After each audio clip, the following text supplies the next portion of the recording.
Seared steak and caramelized onions. What could be a better taco filling?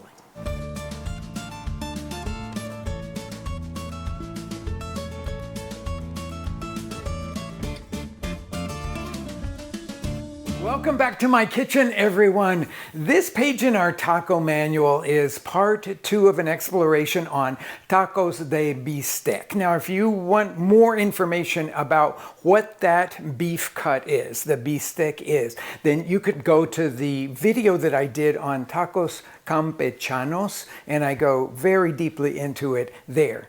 But for this one, we're going to be doing Bistec Encebollado. That means with caramelized onions. So we're going to sear the beef and we're going to mix it up with these caramelized onions, and that is actually where I am going to start. I'm going to slice up a very large onion here. I'm going to cut the root end off of both sides of it, and I want to cut this into strips, slices that are about a little less than 1/4 of an inch each.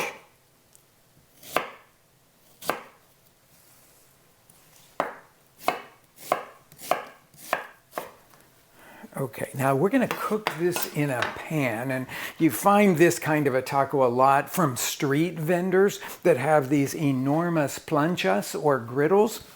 I'm going to be working in a large cast iron pan because I can get the most control of the heat with that. And what we're going to do first for the fat for this is to render the fat of bacon. So I'm cutting a couple of thick slices of bacon. You need a couple of ounces of bacon. You need to cut that into small strips. And I've got the pan already hot here. I'm going to scoop this up and throw it into the pan, and then I am going to stir this around for, I'm going to say, 3 or 4 minutes as it starts to do its rendering before I add the onions to the pan.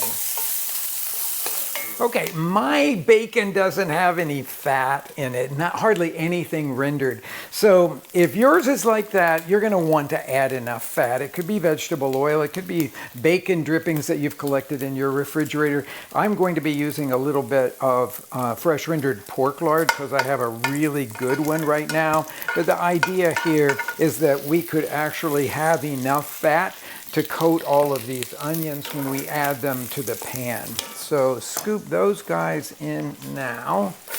And I'm going to season with 2 things. One is some salt here, and I'm going to add about 1/2 teaspoon or so of salt. Well, we can go back and re-season with salt at the end. But then I'm also going to add some sugar, and I'm going to measure this amount. This helps to caramelize the onions, so I'm going to sprinkle in 1 teaspoon of sugar. And now we're going to cook these for just a couple of minutes until we start to see just a little bit of browning. And remember, we're still over a medium-high heat here. And then I'm going to turn the fire down to medium-low and let them caramelize for another 5 minutes or so. Okay, I'm starting to see a little bit of browning on the onions here, and I've noticed that they've softened quite a bit. So this is the moment at which I will turn down the heat to about a medium-low, and we will just let these cook for another 5 minutes or so until they're a deep, rich golden color. And while those are cooking there, I'm going to prepare the beef. So I have this bistec here, bought it at a Mexican market. It's 1/8 of an inch thick, sort of classic bistec thickness. This is diezmillo, or what is called the chuck eye. My favorite because it's got good marbling. It's got really, really good beefy flavor. So I'm going to sprinkle over the top of this salt. Now you want to be pretty generous with the salt in this, as you do when you're cooking any kind of beef. And then I'm going to put some fresh ground pepper over the top of it here.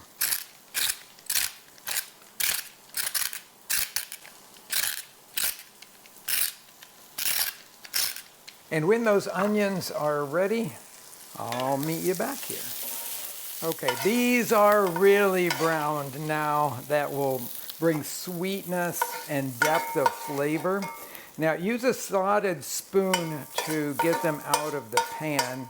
And you really don't want to have any little pieces left here because we're going to take the temperature up again so we can sear the beef for these Bistec Encebollado. I'm just going to use this cloth to get a little bit of pieces out. Okay, now I don't have enough fat drained back into the pan, so I want to coat this with a nice layer of fat. Tip the pan so that it's evenly coated. I'm turning the temperature back up to a medium high. And once I'm sure that this is really beautifully hot, then I'm going to start laying in these pieces of Bistec. Now, a lot of times you will buy Bistec and it will be in really large pieces. These are small and very manageable, making the whole process really, really easy. Let's hear the sizzle and see if it's hot enough. Yeah, I think we got it.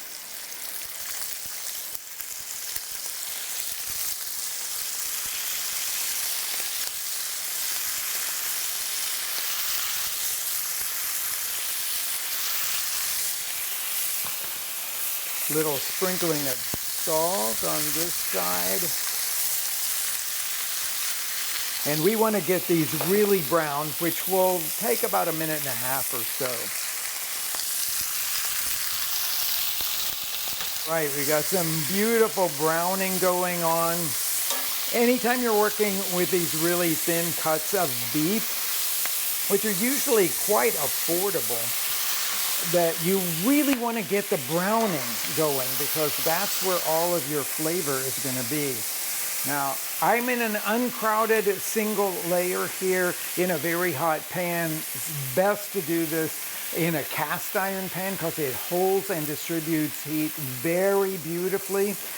And a 12-inch cast iron pan is very, very affordable. Okay, so I've got these cooked through now. This is a well done piece of beef, always done well done. And so I'm going to lay them over here and then let the pan recover a little bit. Double check that I have enough fat, and then I'm going to sear the other bunch of them here. Now, the last thing to do with this meat is to cut it up. And in the taco stalls, in the markets, in the little taquerias, in the street stalls, they always chop this really thin cut Bistec into much smaller pieces. So I'm going to say about 1/4 inch is what I'm doing. I took each one of those long pieces and cut it into thirds or fourths, and then I'm chopping that up. You'll oftentimes see the taqueros doing this with really big knives, and in case, sometimes even they'll use 2 knives to go back and forth and chop up the Bistec. So I'm going to put this all back in the pan. I turned the temperature of the pan down from the medium high to about a medium low now, because our final step here is to mix those caramelized onions with this chopped up Bistec. And we want the flavors to mingle a little. We want everything to get heated together and be ready for serving here. So I'm going to scoop in the caramelized onions. Your ratio should be sort of the equal amounts of the onion and the meat. A little less on the onion. Boy, does that smell good. And as this is starting to warm up together, it gives me a chance to just clean up my board here. Boy, it does smell good. The caramelized onions are just great. If you want to give it, this is totally optional, but if you want to give it a little boost of umami, then I would suggest that you take a little bit of Worcestershire sauce. In Mexico, they would likely use the jugo Maggi for this, another booster of umami flavor. So you can just a little bit of it, less than a tablespoon is plenty for this, and it will evaporate and season the meat there.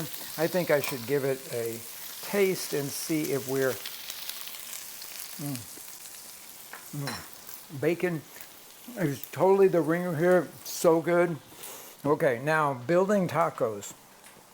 I'll take a couple of tortillas here and lay them on a plate. And then I am going to spoon some of our Bistec Encebollado over the top of it, like that. I like to use the roasted tomatillo chipotle salsa. We've got another video on how to make that. A little bit of Mexican queso añejo, that sort of strong cheese, or you could use Romano or Parmesan over the top of it. Just a little bit of it. And then I've got some nice fresh cilantro leaves to go over that. No raw onion on this one because we're really emphasizing the flavor of the caramelized onion. And there you have, I think, the best tacos de bistec encebollado that you could make.